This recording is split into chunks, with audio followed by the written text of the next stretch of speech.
नमस्कार. लपंडाव मालिकेचा आजचा रिव्ह्यू तुम्ही पाहत आहात.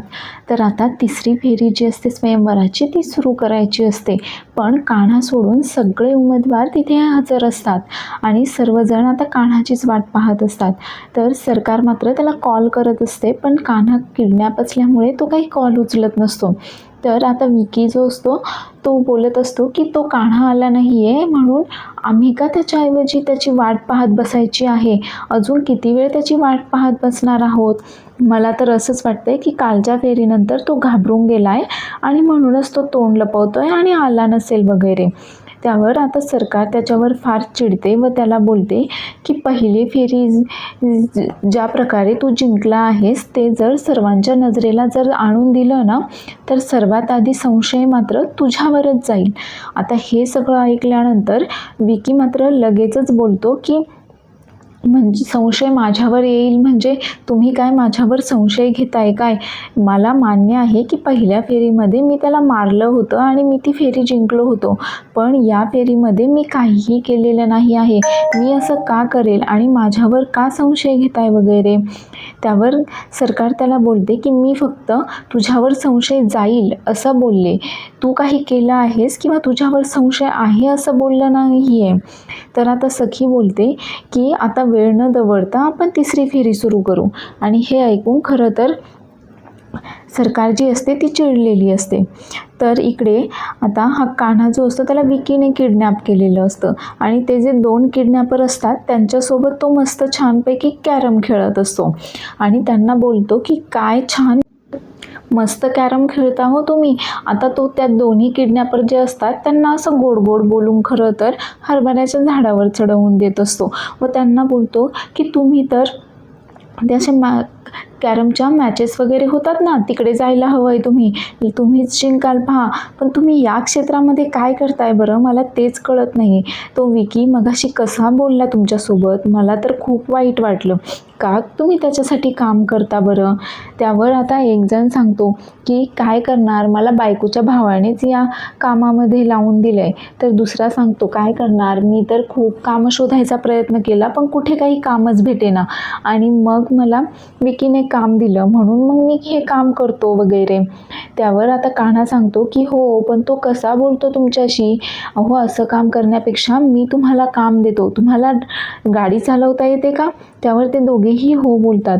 मग कान्हा बोलतो की मी तुम्हाला ड्रायव्हरची नोकरी देईल वगैरे आणि त्यानंतर ते किडनॅपर जे असतात ते कान्हाला सोडून देतात.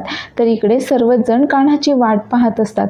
चाळीमध्ये सुद्धा आता या दाभाडे काकू कान्हाची वाट पाहत बसलेले असतात. तर आता सखी इकडे स्वयंवराची तिसरी फेरी सुरू करून देते आणि याचमुळे खरं तर सरकार फार जास्त चिडलेली असते. तर आता सखी स्वयंवराच्या तिसऱ्या फेरीचा प्रश्न सांगते. ती सांगते की आजचा जो प्रश्न आहे तिसऱ्या फेरीचा तो खूप खास आहे आणि या प्रश्नाचं जे कोणी उत्तर शोधील ना तोच या फेरीचा विजेता असणार आहे. आणि ती सांगते की सखी कामतकडे अशी कुठली गोष्ट आहे की तिच्या हृदयाच्या जवळ आहे आणि ती सासरी जाताना ती गोष्ट घेऊन जाईल सोबत. तर आता हा परशुराम काका त्या मीनाक्षी काकूला विचारत असतो की तू तिची लाडकी काकू आहेस, तुला तर माहितीच हवं, पण तिला मात्र काही एक माहीत नसतं. मग त्या काकाला आठवतं की आदल्या रात्रीच हे जे त्यांचे 2 वॉचमन असतात त्यांनी सखीच्या गाडीजवळच शेकोटी पेटवलेली असते. तर सखी त्यांच्यावर चिडते व बोलते की काका माझ्या गाडीजवळ वगैरे शेकोटी पेटवू नका, मला माझी गाडी खूप प्रिय आहे. आणि हा परशुराम आता चोरूनच गुपचूप सखीच्या गाडीची चावी जी असते ती विकीकडे देतो. आता इकडे कान्हाने वेळेवर पोहोचावं व स्वयंवर जिंकावं यासाठी या दाभाडे काकू गणपतीला पाणी घालत असतात. तसेच सगळे चाळकरी जे असतात ते सुद्धा देवाची प्रार्थना करत असतात. तर आता ही उर्मिला काकू जी असते तिने त्यांचा जो खानदानी पारंपरिक हार असतो तो आता त्या अनिकेतजवळ दिलेला असतो. आता कान्हा सुटलेला असतो आणि तो आता तिकडे जाण्यासाठी निघतो. तर तेवढ्यात रस्त्यातच त्याच्या कानावर ती सखीच्या स्वयंवराची बातमी पोचते. तर तो एका दुकानामध्ये जाऊन ती बातमी पाहतो आणि लगेचच आता किरणला फोन करतो आणि किरणला सांगतो की मला आता स्वयंवरामध्ये पोचायचं आहे आणि त्यासाठी मला काही वस्तूंची गरज आहे, तेवढ्यात वस्तू तू पटकन तयार कर माझ्यासाठी की जेणेकरून मी वेळेवर आता तिकडे पोहोचेल स्वयंवरासाठी. तर किरणही हो बोलतो. तर आता स्वयंवरामध्ये सगळेच उमेदवार जे असतात ते आता विचारात पडलेले असतात की सखी कुठली गोष्ट घेऊन जाणार आहे. आणि आता प्रत्येकाची उत्तर देण्याची वेळ येते. तर पहिला जो अनिकेत असतो तो आता त्यांचा पारंपरिक खानदानी हार जो आहे तो दाखवतो व बोलतो की हा तुमचा कामत घराण्याचा पारंपरिक हार आहे, तू हा हार घेऊन जाशील. यावर सखी मात्र चिडते व त्याला विचारते की हा आमचा पारंपरिक हार आहे, पण हा हार तुझ्याकडे कसा आला? आणि आमच्याकडे असे खूप पारंपरिक हार आहेत की मला ते नंतर मिळणारच आहेत. आता मात्र सरकारच्या लक्षात येतं आणि ती रागानेच उर्मिलाकडे पाहते. तर उर्मिला ही आता मान खाली घालते. गौतम काकाही आता उर्मिलावर चिडलेला असतो. आता लगेचच विकी सखीच्या गाडीची चावी दाखवत बोलतो की तुला तुझी गाडी खूप प्रिय आहे आणि मला माहीत आहे की तू गाडी घेऊनच जाशील. त्यावर सखी बोलते की सोमनाथ, तू काय उत्तर देणार आहेस? तर सोमनाथ लगेचच एक साईबाबांची मूर्ती त्याने आणलेली असते व ती दाखवतो. आता सखी मनातच विचार करते की मी याला काय सांगितलं होतं आणि याने काय केलं आहे. पण इतकं तर ठीक आहे की आज कुणीसुद्धा बरोबर उत्तर दिलेलं नाही आहे.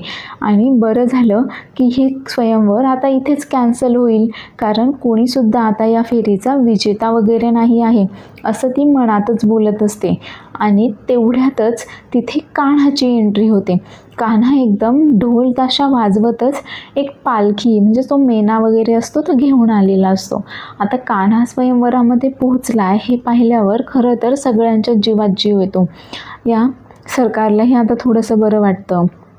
तर कान्हा आल्यानंतर त्याला सखी सांगते की स्वयंवर तर अजून संपलेलं आहे, तू तर उशिरा आला आहेस वगैरे.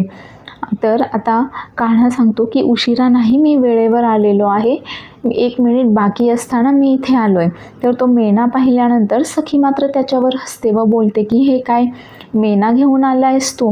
म्हणजे तुला असं वाटतंय का की मी हा मेणा घेऊन सासरी जाईल? अरे हा मेणा फक्त मुलीला सासरी पोहोचवण्यासाठी असतो, याचा अर्थ असा नाही की मुलगी तो मेणा घेऊनच सासरी जाते वगैरे. मला तर तुझ्या बुद्धीची ना कीव येते. कालच्या भागात तर वाटलं होतं की तू खूप हुशार आहेस, पण आता तर तू सगळ्यात जास्त मूर्ख वगैरे वाटतोयस मला. आता खरं तर सखीचं हे बोलणं ऐकल्यानंतर विकी वगैरे खरंच खूप खुश झालेला असतो व तो बोलतो की सखी, तुझी गाडी खूप प्रिय आहे ना तुला? त्यावर सखी बोलते हो आहे, अशा भरपूर वस्तू आहेत, पण गाडी माझ्या हृदयाच्या जवळ नाही आहे. त्यावर कान्हा सांगतो की झालं, तुम्ही तर 4च उमेदवारांचे उत्तर ऐकून घेतलेत, अजून मी बाकी आहे आणि हा खेळ अजून संपला नाही, कारण कान्हा अजून जिंकलेला नाही आहे. त्यावर आता तो सांगतो की उत्तर तर याच्या आत आहे आणि तो आता त्या लोकांना सांगतो आणि ते एक आरसा काढून त्या मेण्याच्या बाहेर ठेवतात. आता तो आरसा पाहून सखी हसते व बोलते की हे काय, मी काय आरसा घेऊन जाणार आहे का? त्यानंतर कान्हा तो आरसा व्यवस्थित सेट करतो. तर त्या आरशामध्ये आता सरकारचं प्रतिबिंब दिसत असतं व सगळे आता त्या आरशाकडेच पाहत असतात. तर कान्हा सांगतो की आरसा नाही, आरशामध्ये जे प्रतिबिंब दिसतंय ना ते तुमची आई म्हणजेच तेजस्विनी कामत उर्फ सरकार, ही व्यक्ती तुमच्या हृदयाच्या अगदी जवळ आहे आणि तुम्ही सासरी जाताना तुम्हाला तुमच्या आईला तिच्या आठवणींना सोबत घेऊन जायचं आहे. आता हे उत्तर ऐकल्यानंतर सखी मात्र खूप भारावून जाते. ती एकदा सरकारकडे पाहते आणि खूप भारावलेली असते. तर पुढील भागामध्ये आपण पाहणार आहोत की सखी आता सरकारला मिठी मारायला जाते. तर सरकार तिला सांगते की अगं कान्हा जिंकलाय 3री फेरी, आता त्याला विजेता म्हणून घोषित कर. तर सखी मात्र रडतच त्याला कान्हाला विजेता म्हणून घोषित करते. त्यानंतर सरकार आणि सखी दोघी मिळून ती मानाची पगडी जी असते ती आता कान्हाला घालतात. खरं तर सखी खूप नाराज असते, कारण तिला वाटत असतं की हे स्वयंवर ती कॅन्सल करेल वगैरे. आणि आता सखी जायला निघते, पण तेवढ्यातच कान्हाच्या घड्याळामध्ये तिच्या साडीचा पदर अडकतो आणि सखीला वाटतं की कान्हानेच तिचा पदर ओढलाय की काय. आणि ती मागे वळून पाहते तर कान्हाच्या घड्याळामध्ये तिचा पदर अडकलेला असतो. तर चॅनेलला सबस्क्राईब करायला विसरू नका. आणि आता सखी कान्हासोबत लग्न करते की नाही हे पाहण्यासाठी पुढील एपिसोड पाहायला